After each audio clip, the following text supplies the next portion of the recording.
ओम शांति। अंतर्राष्ट्रीय योग दिवस के उपलक्ष्य में हमारी स्पेशल सीरीज़ में आपका स्वागत है। इस एपिसोड में हम जानने वाले हैं कि योग का हमारे तन के ऊपर क्या इम्पैक्ट होता है, क्या प्रभाव पड़ता है। योग का हमारे मस्तिष्क के साथ क्या संबंध है, इसको भी हम समझने का प्रयास करेंगे। सबसे पहले हम ये जानेंगे कि मस्तिष्क में या ब्रेन में और माइंड में क्या अंतर होता है। कई बार लोग समझते हैं कि ब्रेन और माइंड या मस्तिष्क या मन दोनों एक ही होता है, लेकिन हमें ज्ञात रहे कि मस्तिष्क अलग होता है, अर्थात ब्रेन अलग होता है और माइंड अलग होता है। जब भी हम ब्रेन की बात करते हैं, ब्रेन एक फिजिकल एंटिटी है जिसे हम स्पर्श कर सकते हैं, जिसकी सर्जरी होती है, ऑपरेशन होता है। आमतौर पे आपने देखा होगा कि लोग शब्द यूज़ करते हैं ब्रेन हेमरेज या ब्रेन सर्जरी, लेकिन माइंड सर्जरी नहीं होती है। माइंड एक बहुत ही एब्स्ट्रैक्ट सत्ता है या अदृश्य सत्ता है जो कहीं ना कहीं ब्रेन को ऑपरेट करती है। इसी माइंड को लोग कई बार चेतना कहते हैं, कॉन्शियसनेस कहते हैं या मन के रूप से भी संबोधित करते हैं। तो इस प्रकार मन अलग है, मस्तिष्क अलग है, लेकिन मन में जो भी इमोशंस या भावनाएं क्रिएट होती हैं उसका कहीं ना कहीं असर मस्तिष्क पर पड़ता है। और मस्तिष्क में जब केमिकल चेंजेस होते हैं तो उसका कहीं ना कहीं असर मन पर भी पड़ता है। मान लीजिए किसी ने कोई ना कोई नशीली दवा का सेवन किया है तो व्यक्ति अपना संतुलन खो बैठता है।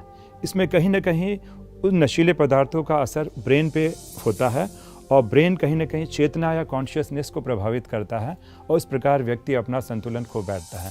तो दोनों का आपस में संबंध है। चेतना या कॉन्शियसनेस या मन का असर ब्रेन के ऊपर और ब्रेन का असर मन के ऊपर। तो चलिए कुछ एक उदाहरण से हम इस बात को स्पष्ट करेंगे।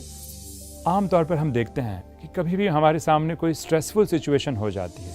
उदाहरण के तौर पर अगर हम जंगल में जाते हैं और हमारे सामने कहीं ना कहीं एक शेर आकर खड़ा हो जाए तो उस समय हमारी क्या प्रतिक्रिया या रिस्पॉन्स होता है। तो हम देखते हैं कि जैसे ही हमने शेर को देखा तो हमारी दिल की धड़कन बढ़ जाती है, कहीं ना कहीं हमें पसीने छूटने लगते हैं और श्वास की रफ्तार या गति भी बहुत तेज़ हो जाती है।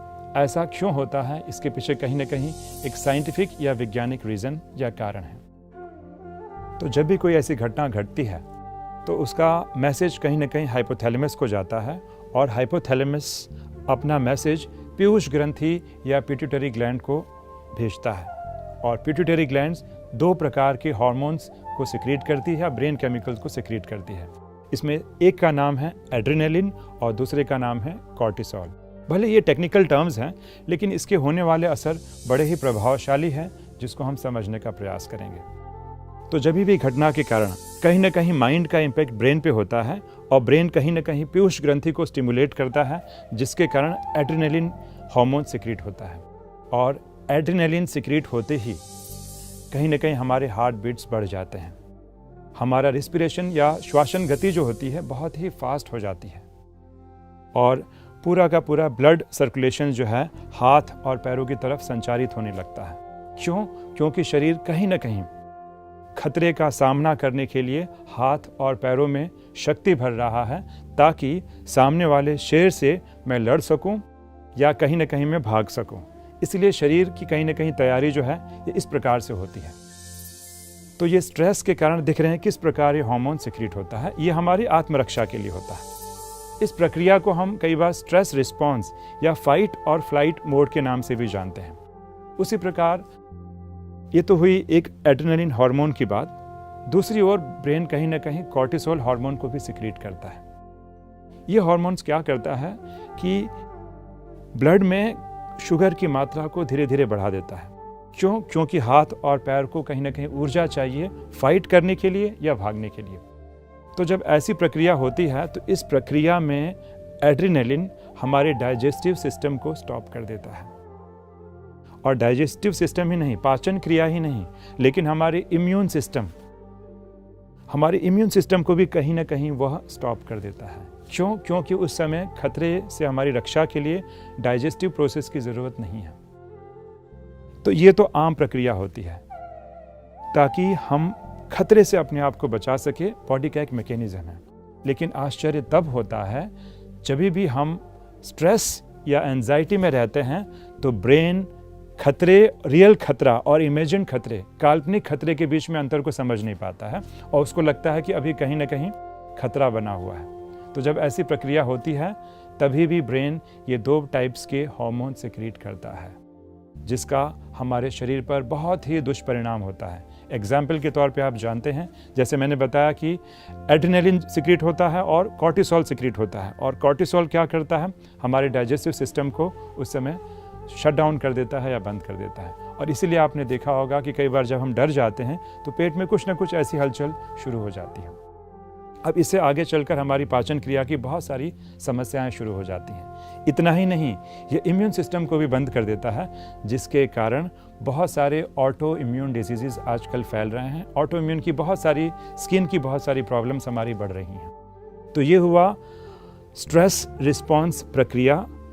ना चाहते भी केवल स्ट्रेस में रहने के कारण ब्रेन वास्तविकता या इमेजिनेशन में अंतर नहीं कर पाता है और हार्मोन सिक्रीट करते ही जाता है, और ये सारी चीज़ें अनजाने में हो रही हैं, जिसका परिणाम क्या होता है, बहुत सारी बीमारियां। तो मेडिटेशन इसमें अपना बहुत ही इम्पॉर्टेंट रोल प्ले करता है, योगा अपना बहुत ही इम्पॉर्टेंट रोल प्ले करता है। तो इस प्रकार हम देखते हैं कि स्ट्रेस का इतना दुष्प्रभाव हमारे शरीर के ऊपर पड़ता है। तो मेडिटेशन इसमें अपना बहुत ही इम्पॉर्टेंट या महत्वपूर्ण रोल प्ले करता है, क्योंकि जब भी हम योगा या मेडिटेशन करते हैं, हमारा मन पूर्णतः संतुलित और शांत हो जाता है।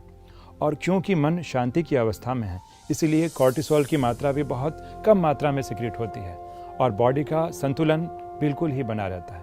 इतना ही नहीं, हमारे बॉडी में बहुत सारे हैप्पी हार्मोन्स होते हैं। डोपामीन की लेवल जो है वो भी काफ़ी बढ़ जाती है जब हम बहुत ही शांत और रिलैक्सिंग मोड में रहते हैं। ऐसे बहुत सारे हैप्पी हार्मोन्स हमारे बॉडी में सिक्रीट होते हैं। ये बेनिफिट्स होते हैं योग के हमारे शरीर के ऊपर। ये केवल हमने केमिकल बेनिफिट्स का हमने जिक्र किया है, इसके और भी इंटरेस्टिंग विस्तार हम आने वाले एपिसोड में करेंगे। लेकिन एक और इंटरेस्टिंग ऑर्गन जो हमारे ब्रेन में मौजूद है, जिसे एमिगडाला भी कहते हैं, जो कि एक बादाम के आकार का जो है ग्रंथि होती है ब्रेन के दोनों ओर, और इसका इमोशन के साथ बहुत ही गहरा संबंध है। क्योंकि जब भी हम इमोशनल होते हैं तो इमोशन के समय हमारा पूरे ब्रेन का ब्लड फ्लो उसकी तरफ कहीं ना कहीं केंद्रित हो जाता है। हमारे ब्रेन का एक और हिस्सा है, फॉर एग्जाम्पल सामने आप देख रहे हैं, जिसे हम कहते हैं प्रीफ्रंटल कॉर्टेक्स या PFC भी कहते हैं।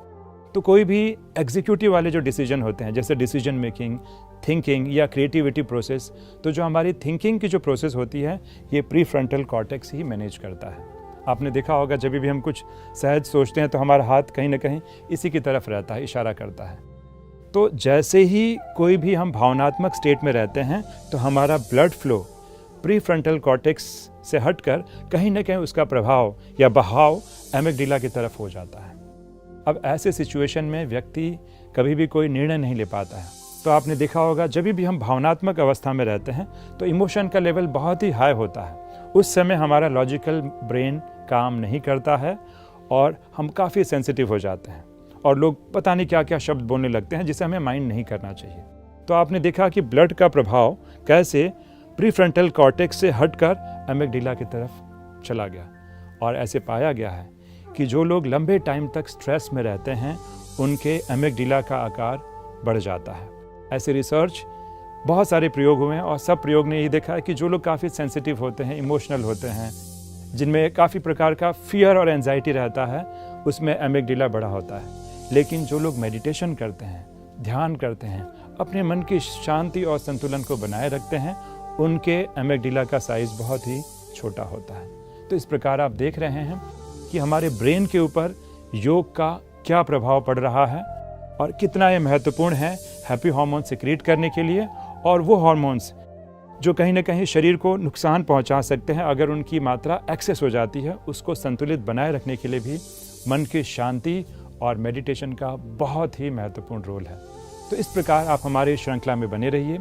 आने वाले एपिसोड में और भी रोचक बातें जानेंगे कि कैसे मेडिटेशन का प्रभाव हमारे ब्रेन पर, हमारे तन पर और हमारे मन पर पड़ता है। ओम शांति।